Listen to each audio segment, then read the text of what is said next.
Olá pessoal! Bem-vindos ao canal. Hoje vamos abordar um tema fascinante e enigmático que tem intrigado estudiosos, teólogos e filósofos ao longo dos séculos. A aparição do verdadeiro anticristo. Vamos explorar essa questão com base em textos bíblicos, contextos históricos e interpretações teológicas e filosóficas. Então, se você está curioso para saber mais sobre este personagem controverso, continue assistindo. Para começar, precisamos entender quem, ou o que é o anticristo. A palavra o anticristo aparece pela primeira vez nas cartas de João no Novo Testamento. Em 1 João 2 versículo 18, lemos: Filhinhos, esta é a última hora, e, conforme ouvistes que vem o anticristo, já muitos anticristos têm surgido, pelo que conhecemos que é a última hora. Aqui, João não se refere a um único indivíduo, mas a muitos anticristos, representando forças ou indivíduos que se opõem a Cristo. Desde os primeiros dias do cristianismo, os seguidores de Jesus tentaram identificar o anticristo. Os primeiros cristãos, como Irineu de Lyon, discípulo de Policarpo, que por sua vez foi discípulo do apóstolo João, interpretaram a besta do Apocalipse como uma referência ao Império Romano. Irineu acreditava que o número 666, mencionado em Apocalipse 13 versículo 18, referia-se ao nome latino em grego, simbolizando Roma. O Império Romano era visto como a principal força opressora contra a Igreja na época. Roma era frequentemente codificada como Babilônia nos textos judaicos e cristãos, simbolizando opressão e maldade. Pedro, em sua primeira carta, faz uma referência aos irmãos que estão em Babilônia, 1 Pedro 5 versículo 13, referindo-se a Roma. A conexão entre Roma e Babilônia reforça a ideia de que o anticristo estaria ligado ao poder opressor do Império Romano. Após o período apostólico, a interpretação do anticristo evoluiu. Tomás de Aquino, em sua Suma Teológica, especulou que o anticristo poderia surgir dentro da própria igreja, corrompendo-a internamente. Durante a Reforma Protestante, figuras como Martinho Lutero e João Calvino identificaram o papado como a instituição do anticristo. Esta visão era uma resposta à opressão e corrupção percebidas na Igreja Católica da época. Teólogos católicos, como Francisco Ribera no século XVI, introduziram a interpretação preterista, sugerindo que o anticristo era Nero, o imperador romano que perseguiu os cristãos.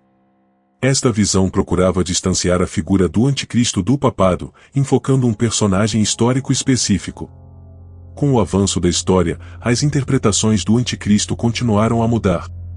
Durante a Guerra Fria, o dispensacionalismo popularizou a ideia de que o anticristo seria um líder comunista, como a União Soviética ou a China. Outros grupos minoritários identificaram a ONU ou um grande computador como o anticristo, refletindo os medos e preocupações de suas épocas. Hoje, a interpretação do anticristo continua a variar. Alguns veem figuras políticas contemporâneas como possíveis anticristos, enquanto outros apontam para forças tecnológicas ou culturais que se opõem aos valores cristãos.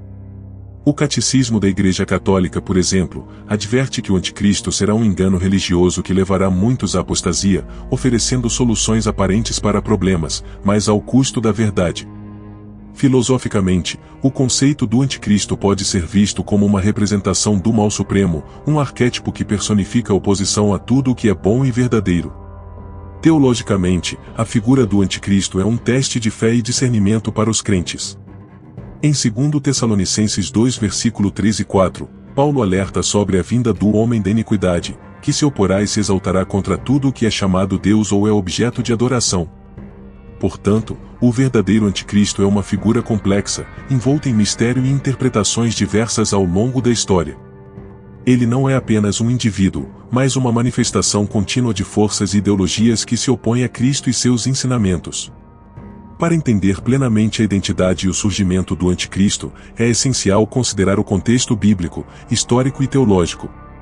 No Novo Testamento, especialmente nas cartas de João, encontramos várias referências ao anticristo. Em 1 João 2 versículo 18, lemos: Filhinhos, esta é a última hora, e, conforme ouvistes que vem o anticristo, já agora muitos anticristos têm surgido, pelo que conhecemos que é a última hora. Aqui, João destaca que já havia muitos anticristos em sua época, mas aponta para um anticristo definitivo que ainda viria. Essa figura é descrita como alguém que nega que Jesus veio em carne, 1 João 4 versículo 2 e 3, o que indica uma negação direta da encarnação de Cristo, um dos pilares da fé cristã.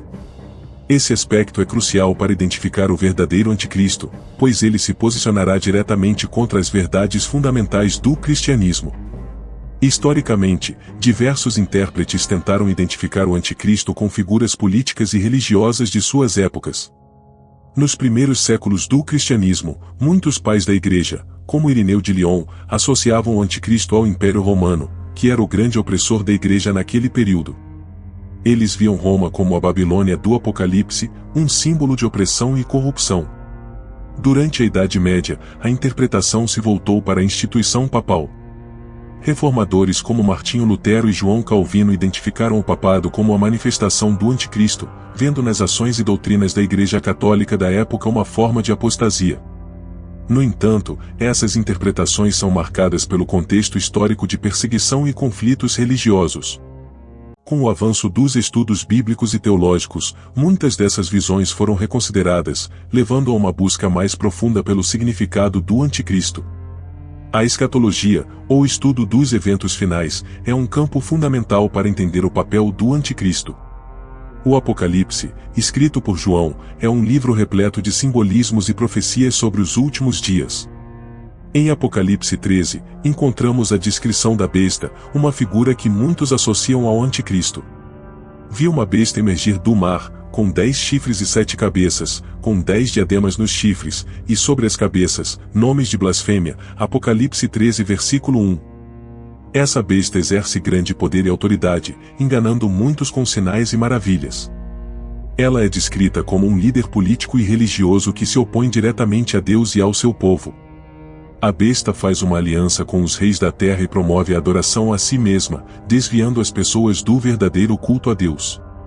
No contexto contemporâneo, diversas interpretações surgiram, tentando identificar o anticristo com figuras políticas, tecnológicas ou institucionais. Alguns associam o anticristo a sistemas de governo autoritários, outros a tecnologias avançadas que podem controlar e manipular a humanidade. No entanto, é essencial lembrar que as Escrituras nos advertem contra interpretações apressadas e sensacionalistas.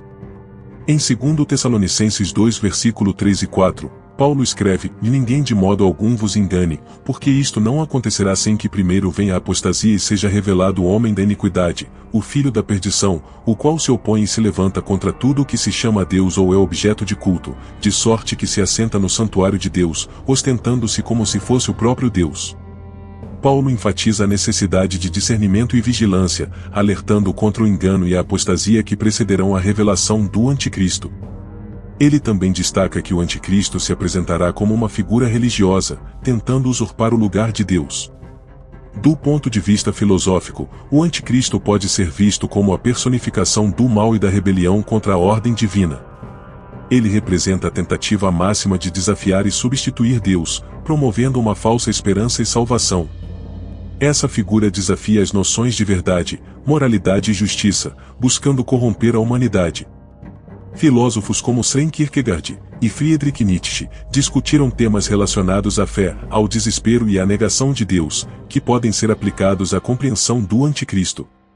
Kierkegaard, em suas reflexões sobre a fé, destaca a importância da autenticidade e da verdade na relação com Deus. Nietzsche, por outro lado, com sua famosa declaração "O Deus está morto", explora as consequências da ausência de valores absolutos e da desintegração da moralidade tradicional. Para aprofundar nossa compreensão sobre o anticristo, precisamos explorar as profecias do Antigo Testamento que apontam para esta figura. Daniel é um dos livros mais ricos em profecias apocalípticas, muitas das quais são interpretadas como referências ao anticristo. Em Daniel 7, encontramos a visão dos 4 animais, que representam reinos sucessivos. O quarto animal, que é terrível e poderoso, possui 10 chifres, dos quais surge um pequeno chifre que se torna grande e blasfema contra Deus. Este pequeno chifre é frequentemente associado ao anticristo. Em Daniel 7 versículo 25 lemos: "Proferirá palavras contra o Altíssimo, magoará os santos do Altíssimo e cuidará em mudar os tempos e a lei, e os santos lhe serão entregues nas mãos por um tempo, 2 tempos e metade de um tempo." Esta descrição ressoa com as profecias de Apocalipse sobre a besta, sugerindo uma conexão entre as visões de Daniel e João. O anticristo será um líder que não apenas desafiará Deus, mas também perseguirá os fiéis e tentará mudar leis e tempos estabelecidos. A apostasia, ou grande afastamento da fé, é um sinal precursor da manifestação do anticristo. Paulo, em 2 Tessalonicenses 2 versículo 3, destaca que a vinda do anticristo será precedida por uma grande rebelião contra Deus. Ninguém de modo algum vos engane, porque isto não acontecerá sem que primeiro venha a apostasia e seja revelado o homem da iniquidade, o filho da perdição. Essa apostasia será marcada pela negação dos fundamentos da fé cristã, a adoção de falsos ensinamentos e a corrupção moral. O anticristo surgirá nesse contexto de caos espiritual, oferecendo soluções enganosas e uma falsa esperança. Sua ascensão será facilitada pela falta de discernimento e vigilância espiritual entre os fiéis. Um dos aspectos mais discutidos sobre o anticristo é a marca da besta, mencionada em Apocalipse 13 versículo 16 e 17. A todos, os pequenos e os grandes, os ricos e os pobres, os livres e os escravos, faz que lhes seja dada certa marca sobre a mão direita ou sobre a fronte, para que ninguém possa comprar ou vender, senão aquele que tem a marca, o nome da besta ou o número do seu nome. Esta marca é um símbolo de lealdade ao anticristo e será necessária para participar da economia global sob seu controle. Há diversas especulações sobre a natureza desta marca, desde tecnologias modernas como microchips até símbolos visíveis. Independentemente da forma que tomará, a marca representará uma escolha consciente de rejeitar a Deus e se submeter ao domínio do anticristo. O anticristo será o mestre do engano, utilizando sinais e maravilhas para enganar muitos. Em 2 Tessalonicenses 2 versículo 9 e 10, Paulo nos adverte: Ora, o aparecimento do iníquo é segundo a eficácia de Satanás, com todo o poder e sinais e prodígios de mentira, e com todo o engano da injustiça para os que perecem, porque não acolheram o amor da verdade para serem salvos. Esses falsos milagres serão tão convincentes que até mesmo alguns dos eleitos podem ser enganados, conforme Jesus advertiu em Mateus 24 versículo 24, porque surgirão falsos cristos e falsos profetas e realizarão grandes sinais e prodígios, para, se possível, enganar os próprios eleitos. Apesar de seu grande poder e engano, o fim do anticristo já está decretado. Em Apocalipse 19 versículo 19 e 20, lemos sobre a derrota final do anticristo. E vi a besta e os reis da terra com os seus exércitos reunidos para fazer guerra contra aquele que estava montado no cavalo e contra o seu exército. Mas a besta foi presa, e com ela o falso profeta que com os sinais feitos diante dela, seduziu aqueles que receberam a marca da besta e eram adoradores da sua imagem. Os dois foram lançados vivos no lago de fogo que arde com enxofre. A vitória final pertence a Cristo, que retornará em glória para julgar os vivos e os mortos, estabelecer seu reino eterno e derrotar definitivamente o anticristo e suas forças. A figura do anticristo é uma das mais intrigantes e assustadoras na escatologia cristã. Sua vinda será marcada por grande tribulação e engano, mas também pela manifestação do poder de Deus na derrota final do mal. Como cristãos, somos chamados a permanecer vigilantes, firmes na fé e preparados para enfrentar esses desafios com coragem e discernimento. Devemos nos lembrar das palavras de Jesus em João 16 versículo 33. Estas coisas vos tenho dito para que tenhais paz em mim. No mundo, passais por aflições, mas tende bom ânimo, eu venci o mundo. A vitória de Cristo é certa, e nossa esperança está firmada nele. Se você gostou deste vídeo, não se esqueça de curtir, compartilhar no seu grupo de WhatsApp e se inscrever no nosso canal. Deixe nos comentários sugestões para futuros vídeos. Que Deus abençoe a todos e nos guie em todos os nossos caminhos. Até a próxima!